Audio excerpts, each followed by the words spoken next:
How do you make your college essay sound human and not like AI? Don't use AI to write it. Using AI as a sounding board or for brainstorming is fine. Your writing will still sound like you. Using it to write the essay for you is where everything falls apart. AOs read thousands of essays. They'll know. Try voice typing. Think about it as having a conversation. AI isn't going anywhere, but it cannot write about you better than you can write about you. Is it okay to use AI for your college essay? It depends on what you mean by use. Use AI to write for you? Hard no. Use AI like Grammarly to proofread? Sure. Claude AI to brainstorm? Okay. The bottom line is this: you don't need nor should you want AI to write for you.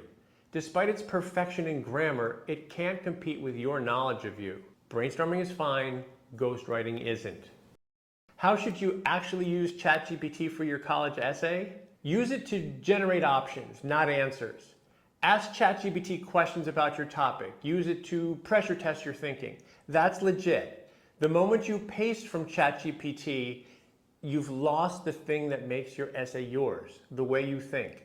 ChatGPT will always hit the bullseye of the wrong target. Hey, how you doing? Like and subscribe, my friends.